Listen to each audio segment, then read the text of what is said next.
drink my whiskey all alone. Temptation got me on the run. Mama's son don't hurt no one. Don't want no trouble. Don't want no trouble. But trouble find me. Trouble find me with nothing going right. Yeah, no hope is left inside. I should be praying to the Lord. Don't wanna bother him tonight. Don't want no trouble.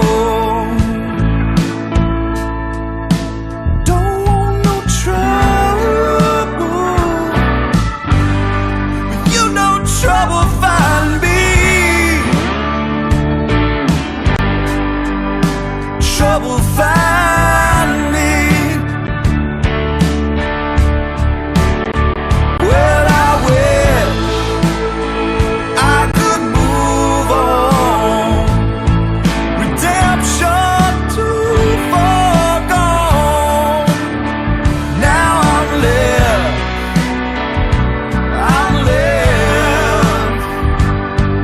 with an empty bottle and an aching head. You don't ever wanna be where I've been or will be. 'Cause when I'm down, and I'm always down, trouble find me.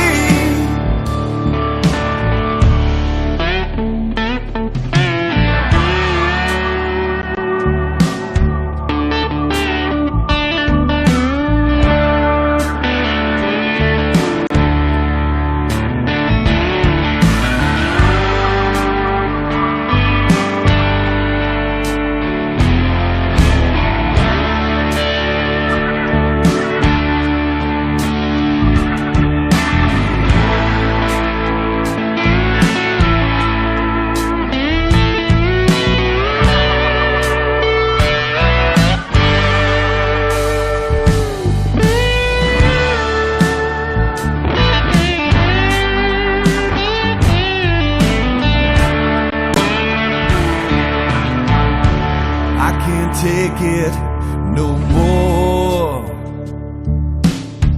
This knock, knock, knocking on my door, when nothing's on the other side. But still I'm always open wide. And I don't want no trouble. Don't want no trouble. Yeah, trouble find me. Trouble find me. So come on, trouble find me.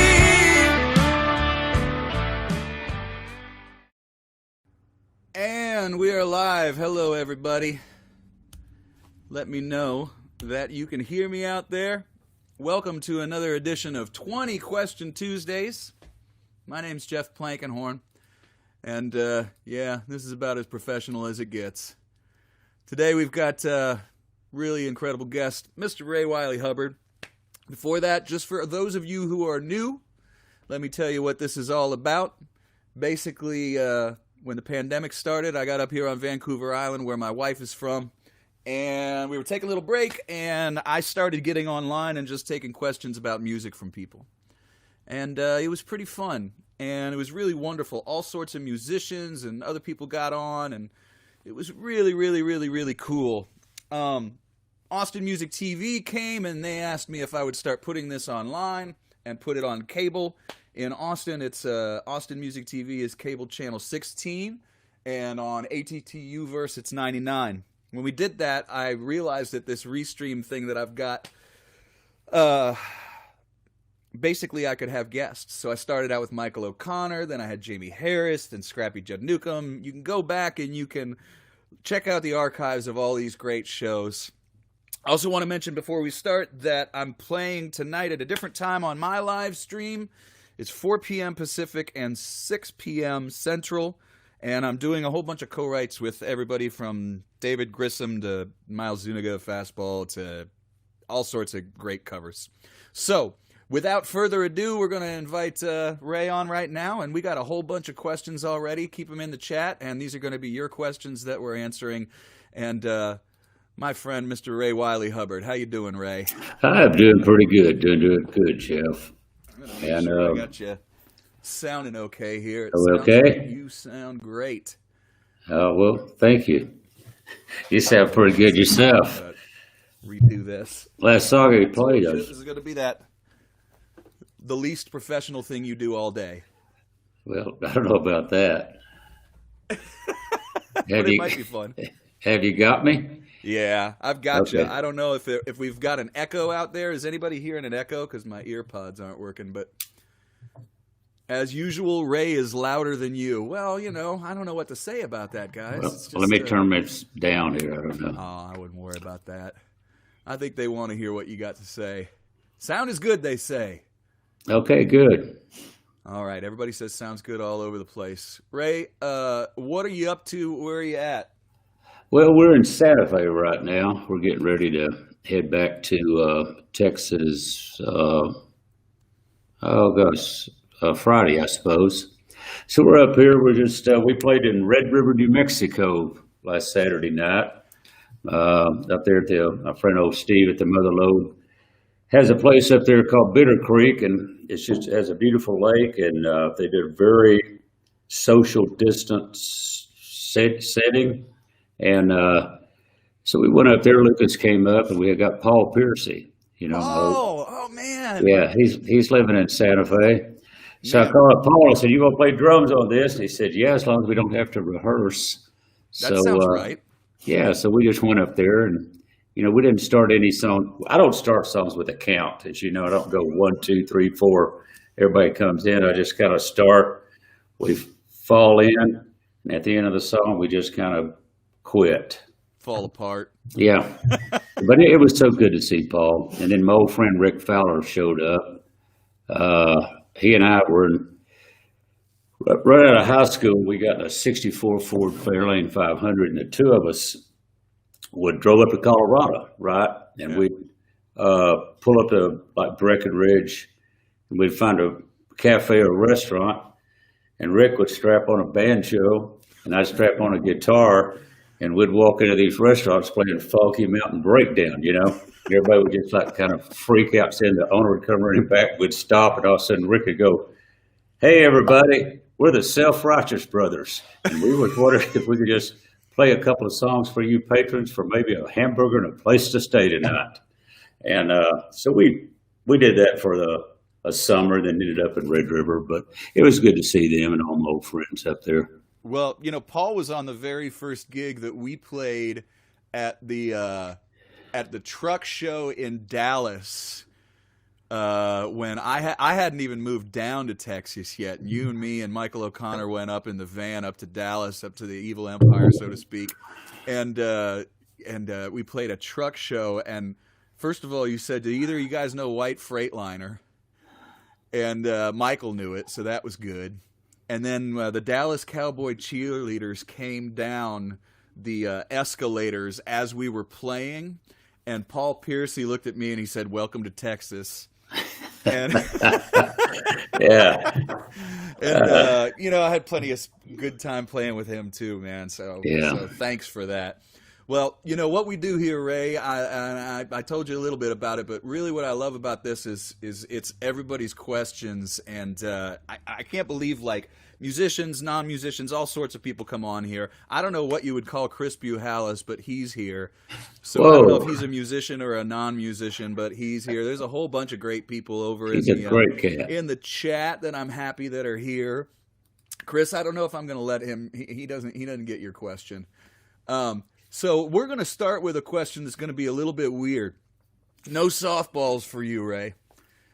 Scott Gorton wants to know, who was the song Portales written about? Portales, man. I haven't heard that in years. Now that's kind of a personal question. You may not be able to answer that. I don't know.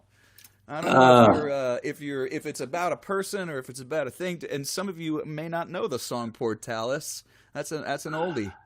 We were up in like I say, right out of high school. Rick Fowler and Wayne Kidd and I got on a bus in Dallas, and 28 hours later we got off in Cuesta, New Mexico, and then went up to Red River and we played a little barbecue joint up there, and then the next summer after Rick and I got back from Colorado as the Self-Righteous Brothers, we got jobs there in Red River, and we drove Jeeps and worked at the JC information booth and played in cafes at night. We were in the fake gunfights. I was silly as a kid, and would rob the bank and forget the money. And then we just, we met some girls up there, and there was a girl I met from Portales, and we had a time that summer. And then for some reason, I got a Yamaha 125 mountain bike, motorcycle, just a trail bike. Really? Yeah. So one Wednesday was our night off. So one Wednesday I rode this 125 motorcycle from Red River to Portales, and came back and wrote the song. Yeah, I gotta say, man, like a lot of times people will ask about certain songs with people that we have on here, and they're not always so candid about what a song necessarily, because people a lot of times want people to put themselves in a song. And I know from, certain songs, it's like, wow, yeah, that was inspired by this, or that was inspired by this. You don't always want to give away too much, but pretty cool to hear, because I never asked you what Portales was about. I just always loved playing the songs, and a lot of times they speak for themselves. Yeah, that's back when I was a, folk singer. Yeah. That's great. There's a thing that ties right into it. Our friend Kate Howard, I don't know if you know Kate, she's what we call the Austin Word Woman. And Kate's really great. And she has a song, or she has a question that's kind of on a serious note.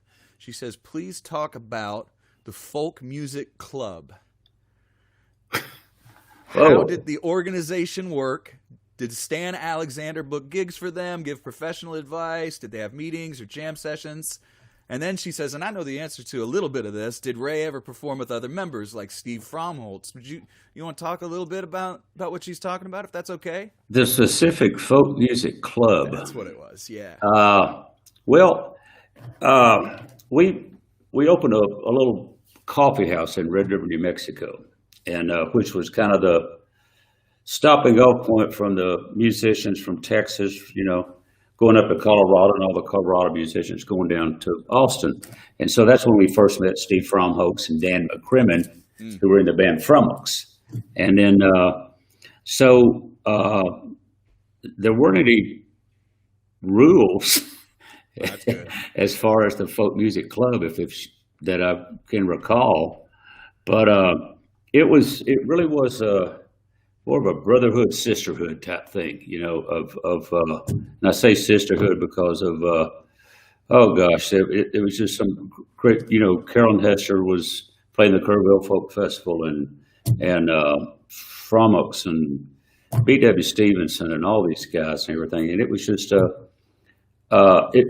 there wasn't any competition as far as I know. Everybody was willing to share whatever they learned, and so I don't know if that answers your question or not. I really don't remember actually having a membership card in a folk music club. But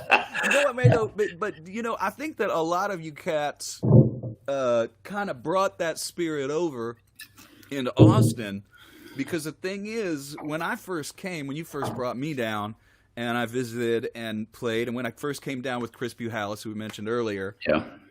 one of the things I noticed the most was that everybody kind of felt there was enough music venues and enough gigs to go around. It was not as cutthroat as the other places that I had been, and there was actually a community. And I know there's definitely other towns that have that for sure, but it seems like, not to say the old guard, but they would put in kind of like this idea that it didn't have to be cutthroat and that everybody could kind of help. And that's something that actually persists till today, I think, in a lot of ways in Austin. Well, I mean, there were some gig, I can't even remember what it was, that I was supposed to open for Jerry Jeff.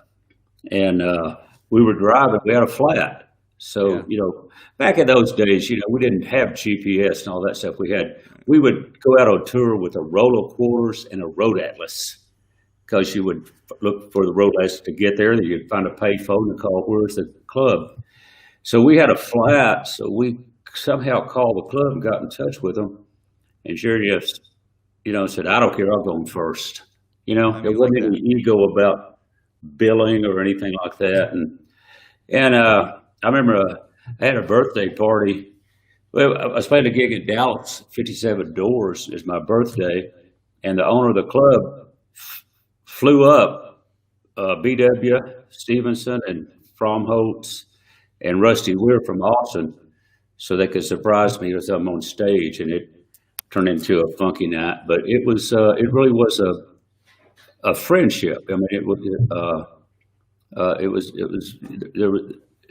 everybody would help each other. Yeah.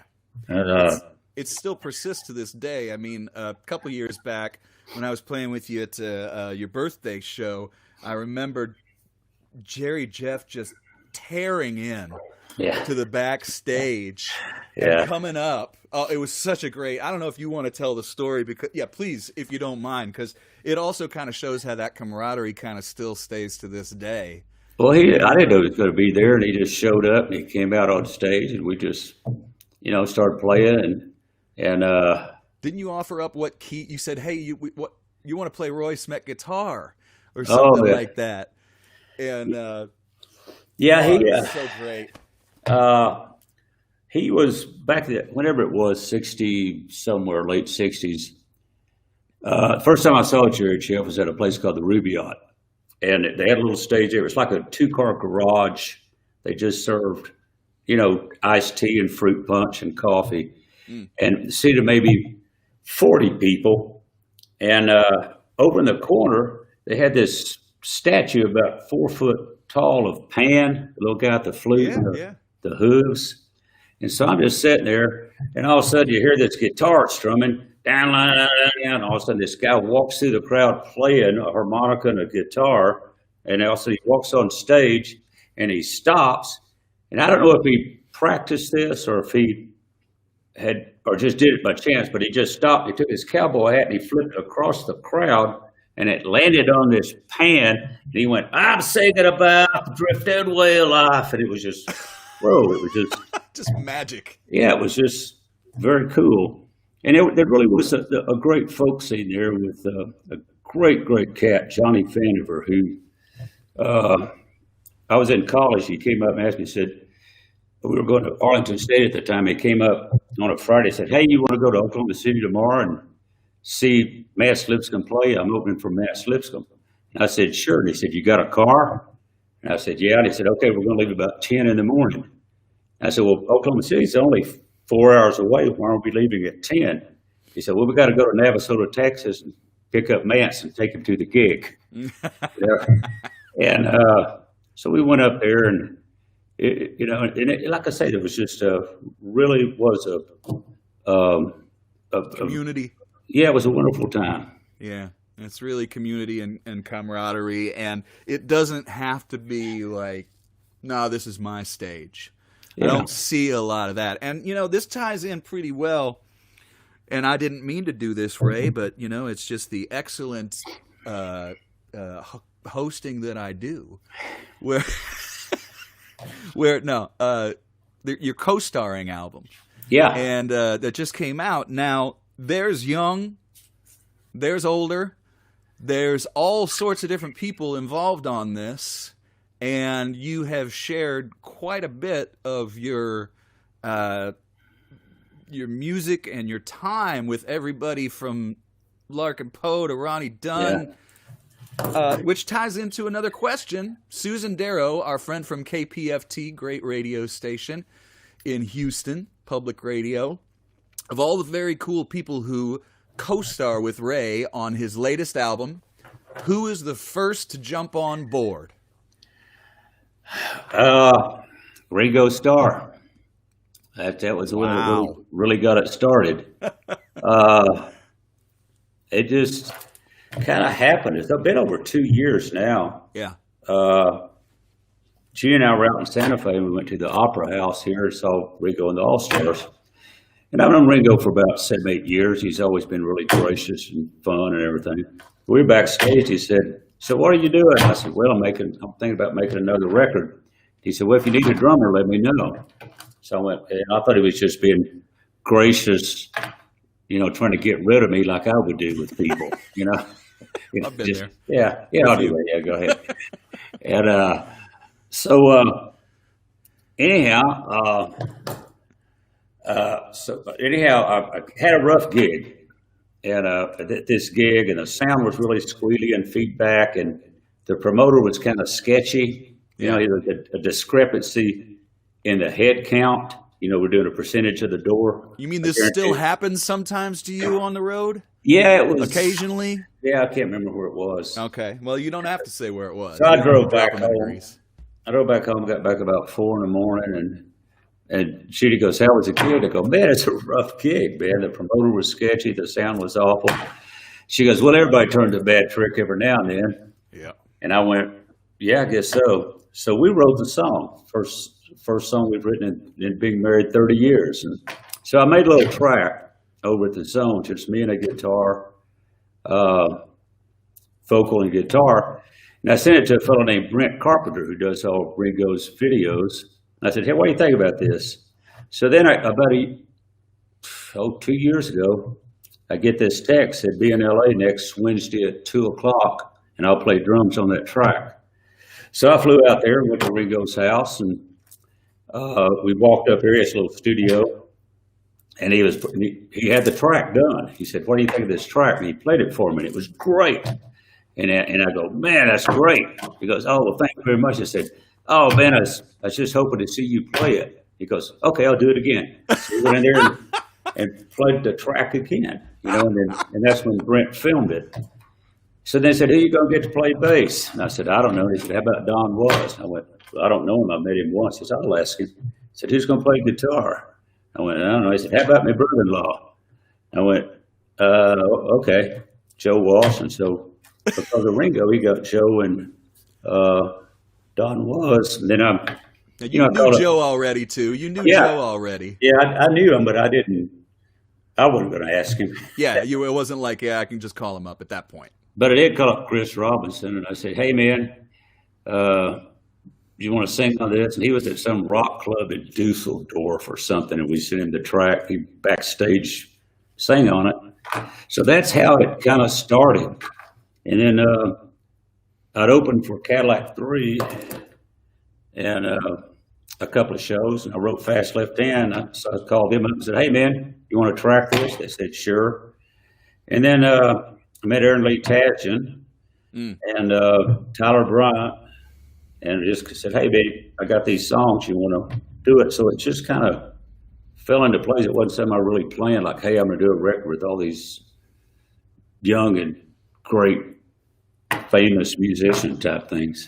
Yeah, it's kind of better when things happen a little bit organically.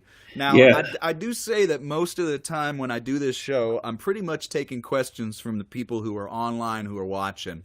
And thanks again to Austin Music TV for putting this on the airwaves on cable television in Austin. But I got one question that, I'm lucky because I know a bunch of stories that people probably don't know from my time of hanging out with you. I won't drop you in the grease, but one of my favorite stories that you probably never get a chance to tell is when let's just say it involves you and Joe Walsh and Don Rickles. Ah, You remember this? yeah. You called. We talked on the phone, and you said, "Jeff, I think I can die now." Is it? It was. We were. I was out in L.A. hanging out with Joe, and we went out to eat, and we went to this Italian restaurant there, and so it's just Marjorie and Joe and I were sitting at this little table, and all of a sudden we're eating, and all of a sudden Don Rickles and about 8 people come in, and they're sitting at this table over in the center. And I go, wow, that's cool. So we finish, and we're getting up, and we're walking by, and as I'm walking by, Don Rickles looks at me and goes, "See you in the Bible, Moses." I went, I'm Harry. And then I said, and then all of a sudden he looks at Joe and he goes, "Hey, come here. Let me give you the name of a good barber." And so then, so we sit there and, Joe, and Don knew who Joe was. It was really, but so we sit there and we, get insulted by Don Rickles. It was, that's a Mark check that mark. off. Yeah. I mean, Yeah. like that was the thing. I mean, it was like you had told me, yeah, I'm driving around with Joe in the Maserati, but I got, Yeah. Don Rickles to heckle me in a restaurant. Well, What kind of day is that?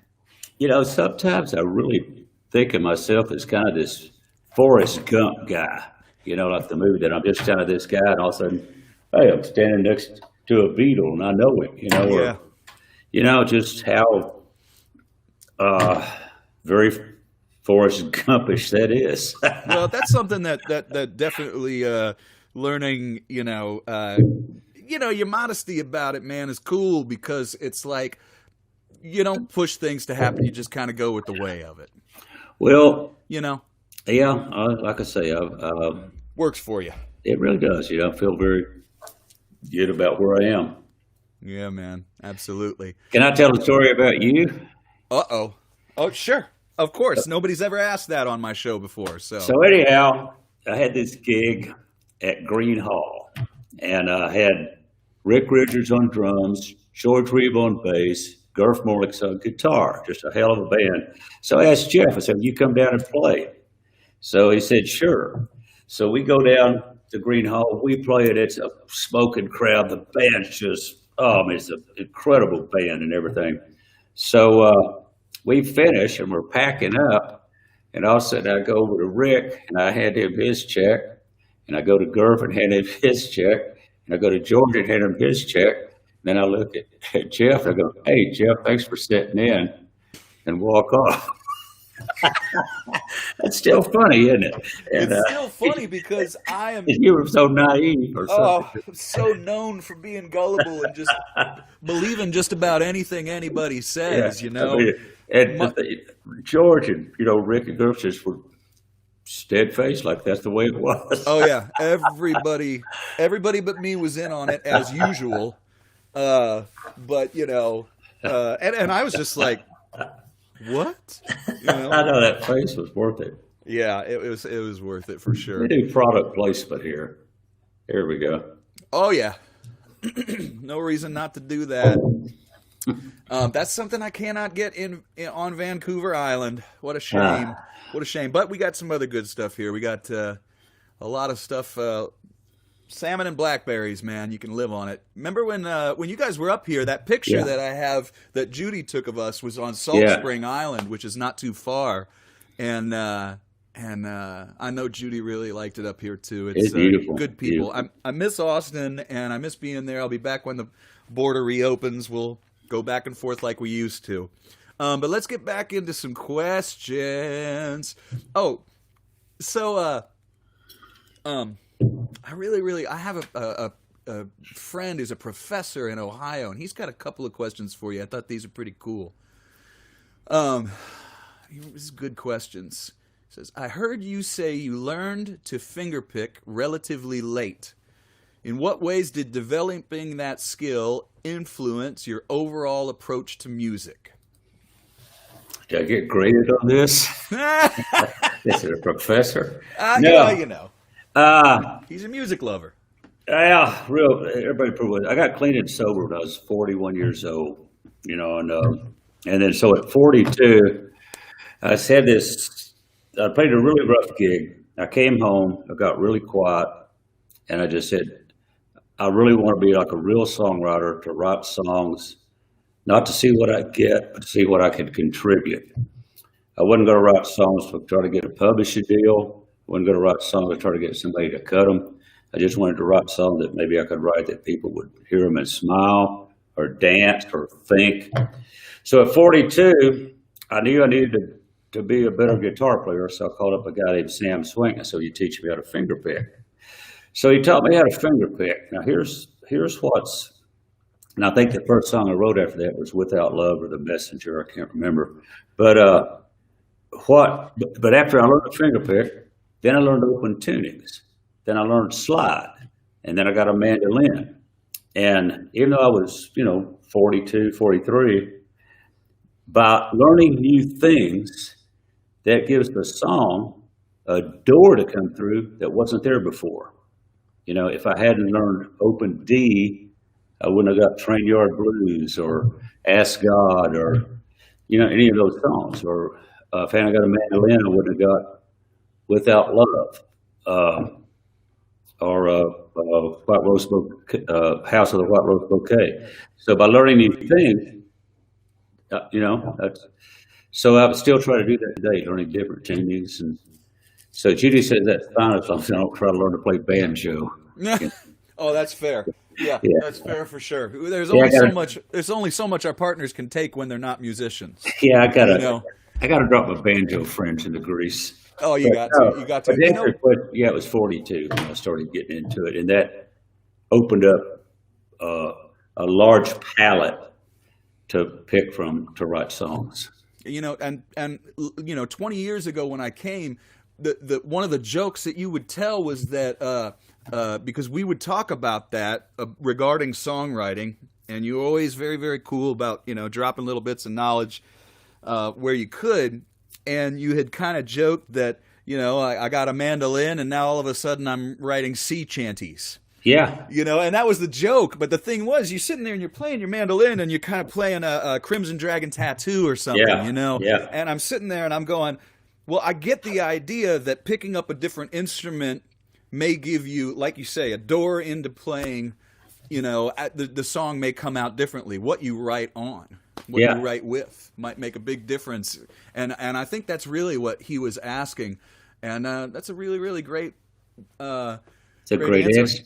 It's a great answer, wasn't it? It was a fantastic answer, Ray, and you've earned your keep. Now I know you had a guitar ready, but you don't have to play a song. If you felt like playing something finger picky, that remember one of those old songs, you're welcome to do it. You don't feel like playing? You feel like playing? You don't have to. Well, Can you play with me? I can't. I mean, I will play with you because I'm here, but the technology doesn't work. We do these things that are really, really cool, that if you ever want to do one, we can, where it's called a cappella. The Resentments do it all the time. Yeah. I do a track, send it to him, it's easy. But I like doing it with just two people, too. More importantly, why don't I just let you play a tune and I'll get a cup of coffee and everybody get to enjoy for a second. Are you interested in doing one of those tunes? Or? Let me see what I'm doing. Man, anything you want. Let me do something about co-starring. There you go. That's a smart idea. Judy will like that. Once I got the finger picking patterns down, then I got into, I feel very fortunate to have seen Lightning Hopkins and sir. Matt Lipscomb and those cats. And John Lee Hooker. So once I kind of got into that and got my thumb and fingers going, I got into kind of a dead thumb thing, getting that old lead going, and then I just loved it. So it's just but I'm gonna have to take my headphone off here so I can hear it.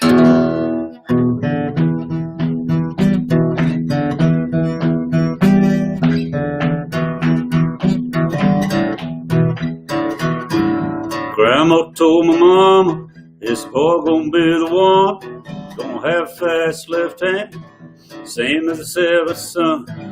Then she lit a candle, set it on a rabbit's skull, Touched a 9-volt battery to a water still war. There's a fire.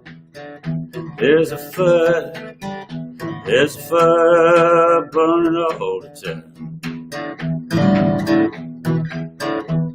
I was raised with a Pentecostal, believing the word was true. Now I was 13, got a flat top Kalamazoo. Ghost started howling and lightning lit up the dark. Smelled like cinched tail when they ignited Joan of Arc. There's a fire. There's a fire. There's a fire burning all the time. There's a fire. Oh, there's a fire.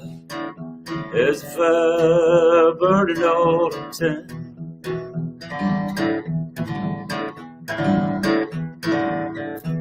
It's a dime's worth of blues and a fast left hand with speed. Crows pecking in my old sunflower seeds.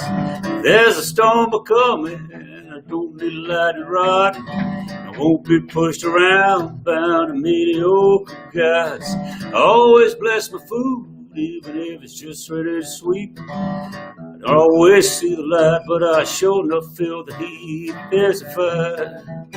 Oh, there's a fire. There's a fire burning all the time. Oh, there's a fire. Oh, there's a fire.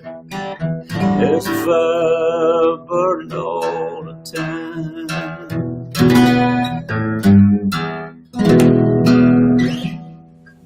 All right, everybody, go ahead and add your emoji clapping and all that stuff. For more information, Danielle, thanks for putting that in the chat. You can also look right here below my finger, and that's where you find all things Ray Wylie and hear those co-starring songs as well. Now, man, that was really cool. Thanks for gracing us with a tune. I appreciate it.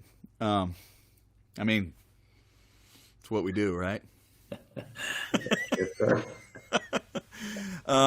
Oh, Clara, Jack Barksdale's mom's here too. All sorts of great people here hanging out. Right on. And a whole lot of clap emojis and big smiles and things. Everybody digging it. Once again, we're on Austin Music TV. Thanks for being here, everybody, every week. And I appreciate you tuning in to 20 Question Tuesdays with my guest right now, Mr. Ray Wylie Hubbard. Now, Ray, I only ask of my guests one question from me. I only have one question. All the questions come from the people who are listening, and I like that. But in the first few episodes, somehow a question from me erupted, and it is and was, what is your guilty pleasure music? And what I mean by that is, some people say, you know, well, you might not expect that I'm really, really into this. I actually know. You really surprised me once. I'm not sure if you. This will be a definitely. Who knows if you remember or if you were pulling my leg? Could have been either one. Could be either one. What did I say? You said the writer of Viva Las Vegas.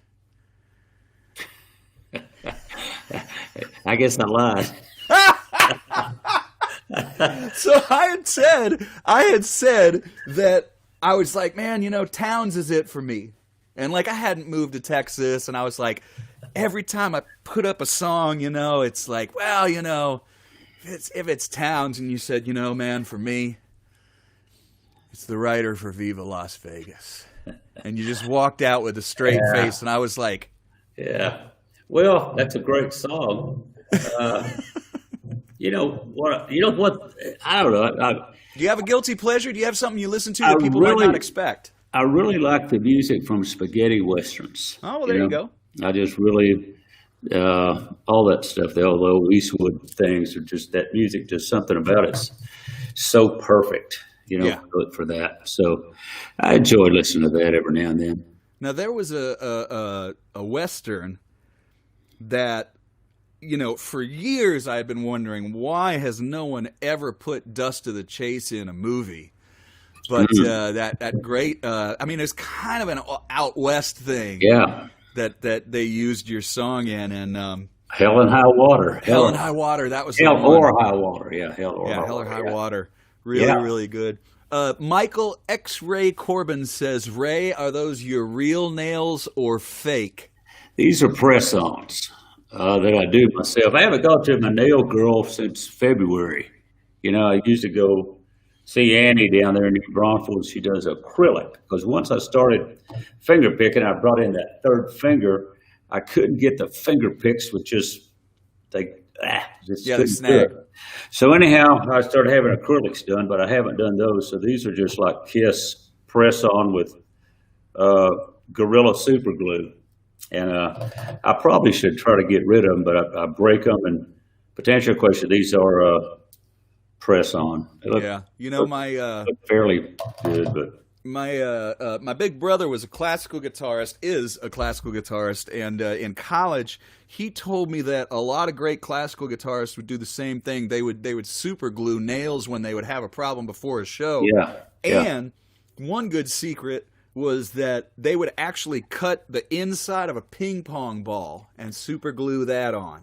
I've heard that James Taylor does that, but I don't know for sure. But I don't know, man. I don't know either. You know, yeah, our these buddy. are.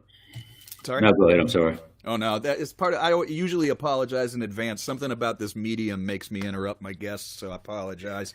Our friend Michael O'Connor, or maybe I can just blame it on the medium for this. You know, our friend Michael O'Connor finally gave up the acrylics and went for those ones where you get like a little bit of flesh and then you get a little bit of round. You know, and of course I've tried everything. I've tried everything. And you just got to use what works for you. People will say, "Do you like finger picks? Do you like picks? Do you like flesh?" I just, you know, it's just what works for you is what's really, really, really important. So Chris Buhalis, by the way, Chris, I don't know if that's a great question. I mean, I don't think everybody's going to get the joke. Chris Buhalis says, "Was it worth it?" Oh yeah.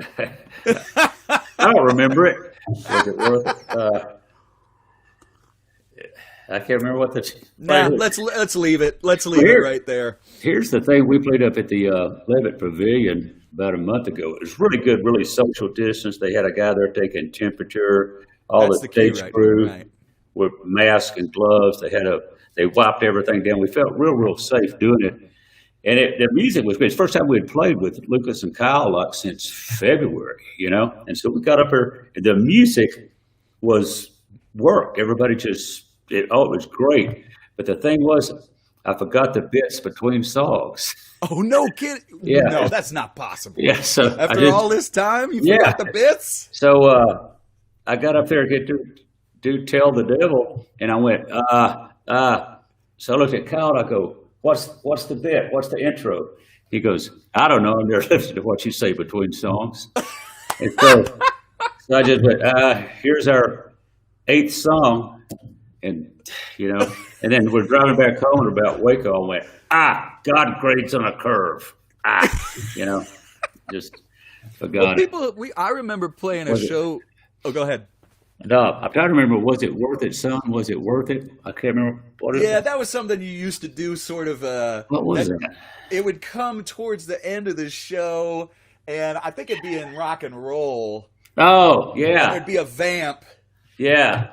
The Chain Gang guys. Exactly. Yeah. Now we got it. Was it worth it? What people don't know also out there is that there's a number of us in the community, from myself to Terry Hendricks to all sorts of people, that have not adapted Ray Wylie jokes, but we try just flat out to steal them. And I was opening for you in Baton Rouge, and Kyle, your drummer, says to me, because I said to you, we all went and got some food, like the guy took us out to get some sushi before the show, and you were kind enough to let me open that night. It was a really, really great show. And we're getting some sushi or something like that, and I said, I told the ketchup bottle story last night, and you said, how'd it go? And I was like, oh, it was great. Shut them right up, you know, and which it usually does. If people are talking ketchup bottle stories, are really great for that. And Kyle goes, you tell Ray stories? And I said, of course I do. He got his from the Smothers Brothers, and of course you looked over at me and you go, only two stories, you know. from the Smothers Brothers, but none of us can really do them. I love the story about how Terry Hendricks tried to do the ketchup bottle story and kind of fell on her face. But I'll tell it real quick. Please. The whole story is you're playing this place, your first gig, you get there, real small, you're playing at a seafood restaurant. Finish your first song, there's no applause, just the sound of people peeling shrimp. Finish your second song, no applause, people peeling shrimp. You do your third song, and as you're doing your third song, you're thinking, why bother? This is a horrible gig. I'm going to quit music. Yeah. Finish your third song, you hear, you go, somebody appreciates what I'm doing. So you want to make eye contact and go, thank you. The guy's got a ketchup bottle. That's it. Right. So that's the bit. That's the joke. That's the joke. So anyhow, I went to see Lloyd and Terry at the Cactus Cafe, right? So I'm at the back. They don't even know I'm there. So they're up there playing and everything. And all of a sudden, Lloyd breaks a string. They didn't have a roadie or anything. So Lloyd picks it up, starts to change string.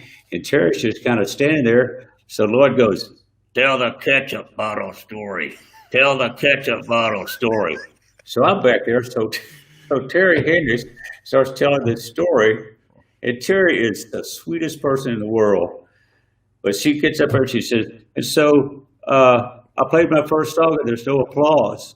I played my second song, there's no applause. I played my third song and I look over and this guy's pouring ketchup on his French fries. And so the whole audience is just dead, except for me at the back.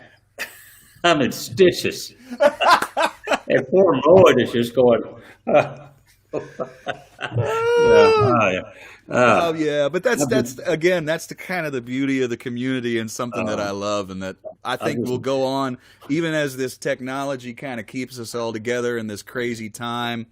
I was just grateful to be there that night. The timing to be there to see that. Yeah. Hey, Doug Ryan had a couple of good questions, but Doug was like, man, I don't really have, he sent me a message and he said, I don't have questions between interviews, books, and the messenger. His life is pretty much laid out. And he said some really nice things about you. But Doug said, hey, what is your most important spiritual principle? And I think that's a great question. If you got something you could throw out, that's a good one.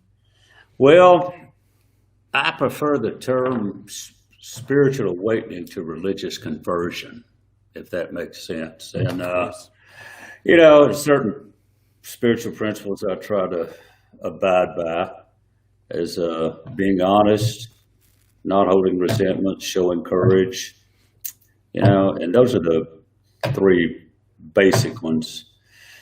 But I would probably say,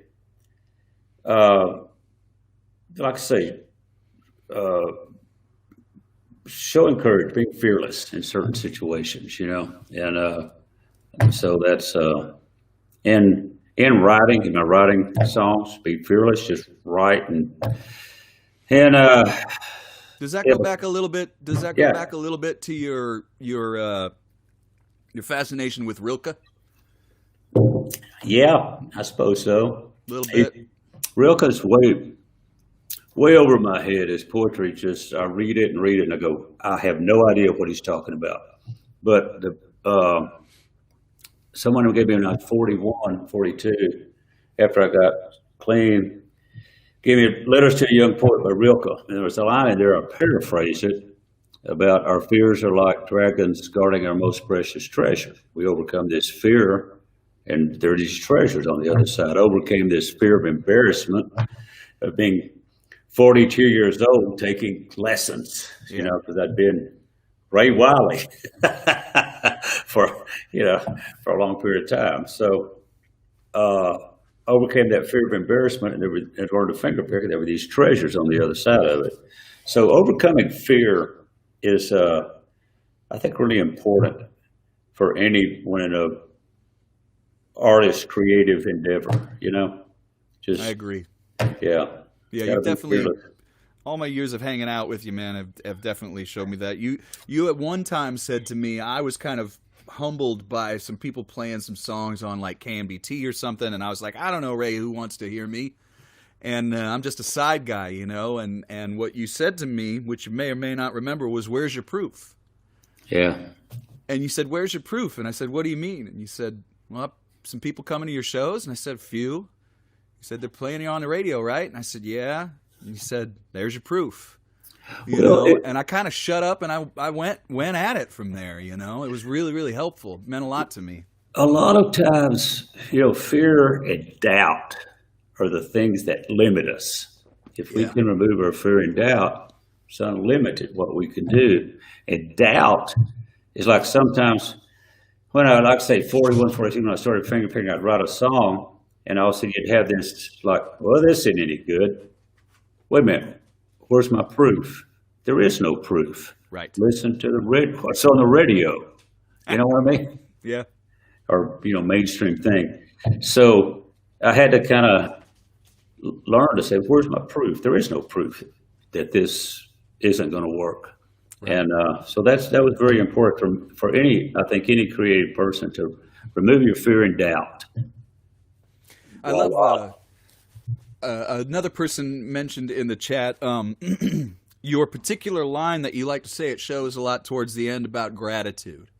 And it is a really, really, really beautiful line. Good days. And if you could just mention that for the people who I know who. Well, it's very, deep, but I use it in a song about a stripper to Les Paul. Of course. Yeah. So makes perfect sense. But the days that I keep my gratitude higher than my expectations, I have really good days. And that's the thing that with everything that's going on now, the fear of COVID, the depression that comes on you because you can't go out and play clubs or you can't gig, and performing is such a joy, and that is taken away from you. And then there's the anger that will, so you have fear and depression and anger, but to balance that scale, I find each day things to be grateful for, and that helps to balance it. Because some days this will, it'll just weigh you down. So that's gratitude's. Each day I try to find something to be grateful for. Yeah, it's not just. It definitely doesn't seem like just a bit. We like to get a good laugh. You've definitely taught me over the years that a well-placed joke about your merch table can make a difference between a good and a bad gig. One good, well-placed joke of your own about the merch table, and then you don't feel slimy, and they know it's there. Yeah. But things like that are pretty beautiful, and it's nice to have you share them. I found that quickly after the pandemic started, my wife and I masked up, and we were in a grocery store here where the social distancing was okay, and there was a little bit of a different attitude about it here and all that kind of stuff. They're really, really smart about it. And I was like trying to get her to laugh at something, and she was like, "Baby, are you missing people doing this, or what?" And it was funny. But it was like, wow, I was really, really, really trying to get a rise, out of my wife, because I just was so used to performing so much and just going out and playing songs. And it was kind of pathetic, Ray, but it was funny too. Yeah. He'll outgrow that. Oh, maybe. I don't know. Maybe. He'll outgrow the need for applause. Yeah. I hope you're right. Hope you're right. Hey, there's another. Sorry. Go ahead. No, good. That's fine. Vivian. I don't know if you remember Tennessee Vivian, but she's somebody who, she became a fan of mine from playing way out at that. What's that hog place that we play? It's outside of Knoxville. The Shed. The Shed. Harley Davidson. Yeah. Yeah. And so I had opened up there a couple of times for you, and our friend Tennessee Vivian, she has a cool question here, and it says, first of all, she said, "Tell Ray I said, thanks for wearing the bird skull. It sure means a lot to me." So that's really, really sweet, and so I wanted to give that back to you. But she says, "I'd like to ask if either of you are planning on publishing books in the near future. I'm still old school. I like the actual books. Plus, then I can stalk you both for autographs. And, for me to answer real quick, I'll just say lately I have actually been reading a lot of books that don't have pictures in them. And it's been a step up for me. But as far as writing, I don't know. I got a lot more on my, thing to finish back there. Ray, do you have any plans to write another book? No, not really. I hadn't really thought about it. I think I'm going to probably do like a music book. People ask me about song doing with chords and tabs and lyrics. That's a great idea, and you should absolutely. I'm going to do the musical notes and then put little stories with them. So, and then probably going to try to do some sort of. A lot of people ask me about my old Dead Thumb groove, so I'm going to do a finger picking video lesson thing. We're trying to put that together. But to answer your question, I haven't really thought about another book. Yeah. My friend Doctari is on here, Lee, and he likes to always ask what both of the guests are reading. And let's see, I finished that last book by Anand Giridharadas, the one about money and the adverse effects of philanthropy. But right now, I know that the movie Dune is going to come out, so I'm rereading Dune, and it still holds up, even though I'm older. It's it still holds up. Still a great book. I'm almost finished with that. But are you reading anything right now? I remember that you called me. Excuse me, Alice. My dog's barking. You told me that you were a really, really, really big fan of the Leonard Cohen autobiography. That was a big one for you. I'm Your Man by Sylvia Simmons, who also has a new record out. Oh, it's not auto. Oh, yeah. Yeah, well, yeah. It's called I'm Your Man, Sylvia Simmons, the book. And then she plays ukulele and sings and writes songs. She's great. She just has a new record that's out that's got some really cool songs on it. But I'm Your Man by Sylvia Simmons about Leonard Cohen. That's a great book. And I've been get back into reading some of the Chuck Bowden stuff. And once again, what's the Chuck Bowden stuff for those people who don't know? Oh, he was just this most incredible writer. I just got the book over. I can't think of the name of it. It's just right over there. That's all right. But he was just a great writer out of Arizona, just fearless. Yeah. In fact, there's a documentary on Netflix called The Last Narc. Uh-huh. That was put together by Tiller Russell, based on Chuck Bowden's book about Chuck Bowden had no fear, man. He went to Libya when it was closed off. He ran around with the Contra guys. He's just powerful writer. He's dark, very dark. But it's called The Last Narc. It's on Netflix. It's about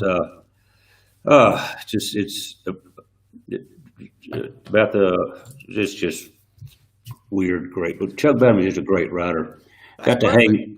He came to Wimberley. He was going to write a piece for me.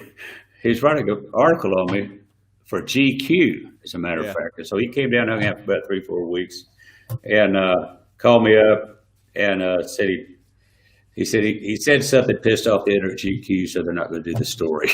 so someday, so he apologized for that. But that's funny. And then he went to start doing all this stuff. But I've been reading that. Of course, you can't go wrong with Joseph Campbell. Never. Yes, I feel the same. Joseph a lot. So that's kind of what I'm reading. Yeah, between The Hero with 1,000 Faces and Transformations of Myth Through Time. Yeah. I know. That was my first drive down to Texas with Chris Buhalis. We had that on tape. Oh, yeah. And that was one of the first experiences of a book on tape. Sorry, Alice just really wants me to pay attention to her right now. So Alice is saying, hi, everybody. Come here, sweetie. There you go.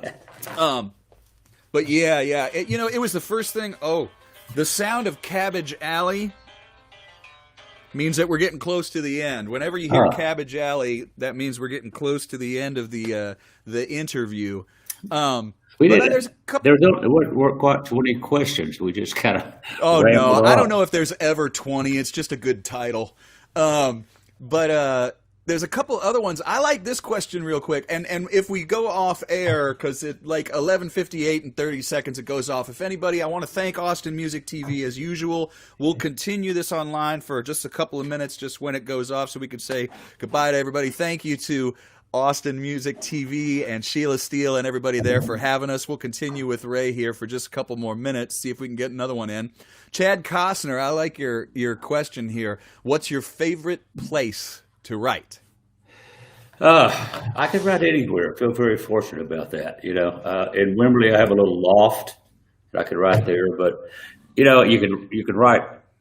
Once you get the great aha, you go, aha, that'd be a good idea for a song. You can write anywhere. Driving, pull into a Sonic. I've written in there. I didn't order anything. I just pulled up there and wrote and then left because I didn't want to miss that. So I don't really have a favorite place. I can write anywhere. I kind of feel the same way, and I also feel that just like other instruments, it also changes how you write. If you write with just a notebook and no guitar, it comes out differently. If you write with your friends and you're in the studio and there's a little bit of a time push, different things come out, and that's kind of a cool thing, Yeah. Have you written with Zoom?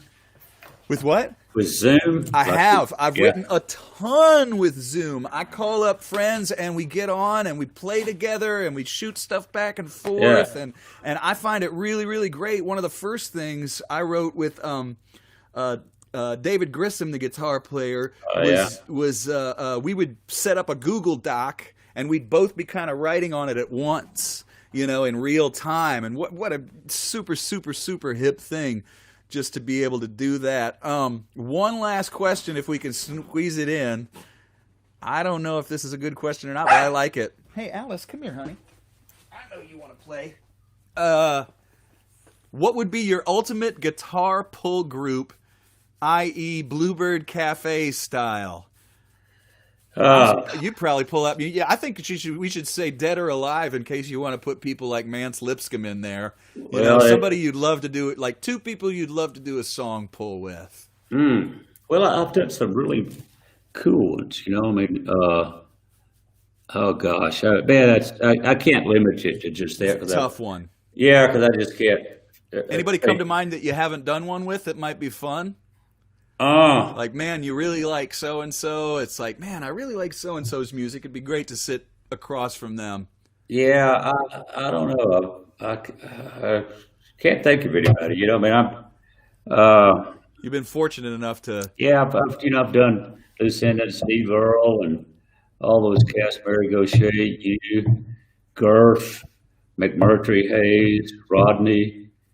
So I can't pick just two people. Yeah, it's too hard to just pick two. Well, Ray, I can't thank you enough for being here, man, and for doing this with us. Everybody who's been watching online, we'll be finishing up here in just a minute. Thanks again to Austin Music TV. And, it's just really, really, really been great. Chris Buhalis, Vivian Brown, Danielle. Someone says they can't find The Lost Narc on Netflix. I don't know what to tell you. I can't help you. I can't help you there.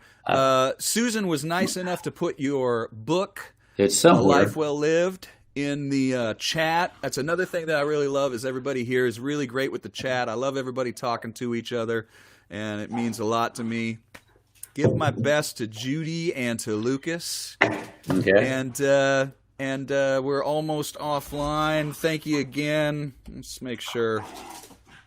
The dogs are going crazy. This is WrestleMania time, Ray. I guess you got them riled up. Well, good. I had a good time. All right. Well, we sure appreciate it. Thanks, everybody in the comments. And it's been a real treat, Ray. And stay safe. Don't forget to have a plan to vote. Wear your mask.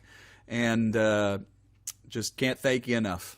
Yeah, you bet. Take care. All right, everybody. Take care now. Bye-bye. I'm out of here somehow.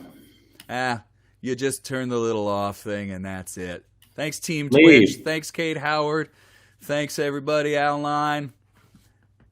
All right. Now, we are offline on the cable channel now, Ray, and we're just going to say goodbye to everybody online. Okay. And, Ray, I'll talk to you soon. All right. And Take I'm going care, to hit Jeff. the old finish button. Bye,